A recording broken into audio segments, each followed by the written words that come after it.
Hey, Happy New Year, everybody. We were told to stay at home. Typical American way, we're not going to do what we're told. And so we didn't stay at home. We didn't stay at home at all. Over the holidays, the Sunday after New Year's was the highest travel day that we've had since the pandemic began in March. 1.3 million passengers screened by TSA. Pretty robust numbers for a time when we were told to stay home. Anyway, that whole week was really busy between Christmas and New Year's. Over three days of over 1 million passengers each, which is kind of like a magic number for me. But these are the last passengers. They got a free ride and they did not pay into the trust fund. There was that tax holiday, so now the tax holiday is over. So if we can get those million passengers, we can start feeding into the trust fund again. Hope it stays bullish, but I do expect that it's going to be kind of flat through the rest of January and things like that. So I can't believe they did it. I can't believe they did it. The FAA promised that they would put out the remote ID rule by the end of 2020. They did this, and they announced that in December of 2019. So, hey, you can say whatever you want, but then 2020, you think they'd have every excuse in the world not to deliver on this rule. It's a complicated rule, lots of controversy, over 50,000 comments had to be processed. I mean, they could have said anything. They said they didn't make it. But at the end of the month, the last hour of the last day, Secretary Chow announced the rule. Just amazing. Okay, just amazing that they processed that quick. Hey, it's an important rule. It's supposed to open up, for security reasons, the ability to fly beyond visual line of sight, so that law enforcement and others, first responders, can know if someone's supposed to be there, it's okay to be there, or it's not okay to be there, or if they're acting in bad guy mode. So it's only broadcast, which is a difference, and I'll get to that in a second. But the rule is about being able to identify a digital license plate, is the way the FAA puts it. So gives you a lat long, gives you the registration number. There's some things. I mean, a lot of privacy issues are involved with that, but it's all going to be contained within the FAA and authorized and approved law enforcement officials. So the burden's on manufacturers to put this on drones. It's got to be built into the drone, or you can add a bolt-on thing if you want. But the numbers would tell you that drones don't actually survive that long. Oh, they last that long, but they crash. They crash a lot. I've lost a few.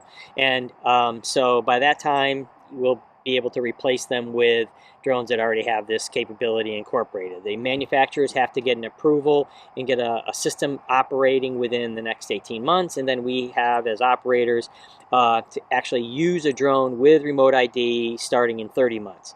And there's a little bit of a window there because they have to announce it in the Federal Register and things like that. A couple of important things about the rule, though. It eliminated the ability to have a network remote identification capability, which is so that you could use identification is like ADS-B and surveillance broadcast services, so that you could use it for strategic deconfliction, and maybe you could get to beyond visual line of sight. Well, that capability isn't in the rule. Doesn't mean it's not a good idea, but you can use that. Maybe that's the way to get there, is that you just use it as the process of how you're going to do it and get the manufacturers to actually collaborate on something like that.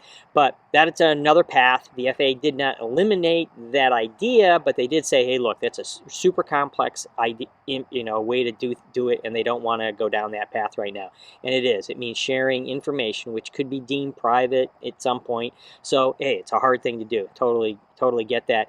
And this rule is really all about security. Can a law enforcement official see if that person is supposed to be there or not? And so, anyway, we're off to the races. It still is a good step forward for being able to keep security out of determining whether you can fly or not. That's kind of the big issue here.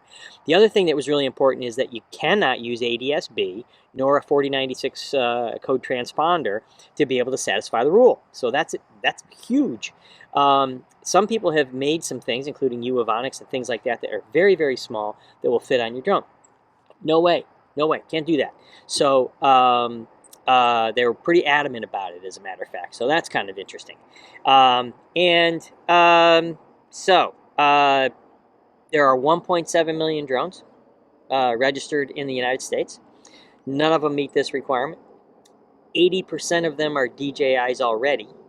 So got to kind of refresh 1.7 million small drones registered. And so who fills up that space? DJI is on the bad guy list from the Department of Commerce. So how do you refresh that and make that an acceptable premise with companies that so far have not been able to penetrate the market with either capability, price point, I don't know, whatever. It just hasn't happened yet. So there's a huge opportunity there for U.S. manufacturing to jump on board.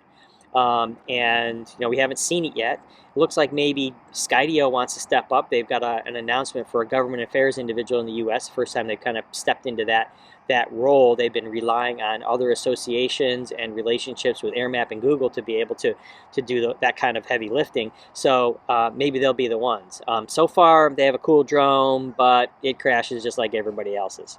So anyway, there's opportunity, and somebody's going to have to fill the gap. Otherwise, it's all going to collapse, at least for the very small drones.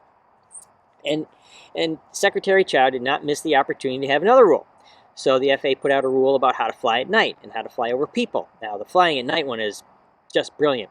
Put a light on your drone so you can see the drone, fly within visual line of sight so that you can see the light, and you're good to go. Okay, I like that rule. Pretty simple and straightforward.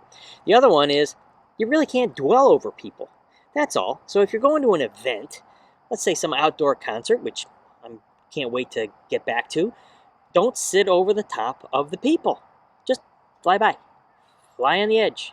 Fly over. You can fly over a road. They made it really simple. Look, just don't hover over the people. And if you're going to hover over the people, you need to have your blades guarded or a parachute or something else. Okay, so CNN and those kind of news agencies, they can go figure that out. But for the rest of us, pretty straightforward. Put on a guard blade, you can zoom across and good to go, all approved. So they made that really simple. So one complex rule, two pretty simple ones, really clarified what's going on. Only the strong survive. That's got to be on the Discovery Channel somewhere. When we're watching wild animals. And speaking of wild animals, there's the airline industry, which is pretty darn close. So Ryanair CEO Michael O'Leary has an interesting outlook. He thinks that this is the biggest cleaning out of weak airlines that he's ever seen. From September 11th to the economic crisis, this is the one that's going to clean out, and somebody's going to be there to pick up the capacity because he doesn't think the capacity needs are going to change. And so he thinks Ryanair is poised and ready to do that. I have no idea, but I think it is interesting that if the pandemic can have one positive outcome in aviation, it will be that the airline industry is actually stronger and not made weaker by fledgling companies. Pretty good, pretty interesting point of view. And business travel is in the same boat. 41% of business jet owners believe that they will fly much more due to health concerns and stay in their own private airplanes than they will before. Now, it's pretty interesting if you fly a Gulfstream 700 or a 650. Hey, wouldn't we all? That'd be awesome to have that floating around. But the most desirable airplane is a Pilatus 12, which is a single-engine turboprop. And the one thing that's interesting about single-engine turboprops is they're just not fast enough to fit in the flow. So they just muck up operations at places like Atlanta and New York. But that's their favorite, so we have to see what that does. What that means is that tools for controllers are going to be more important than ever, and we don't have one yet that helps mix anything other than just 737s in a straight line. So have a great 2021. I'll talk to you next week.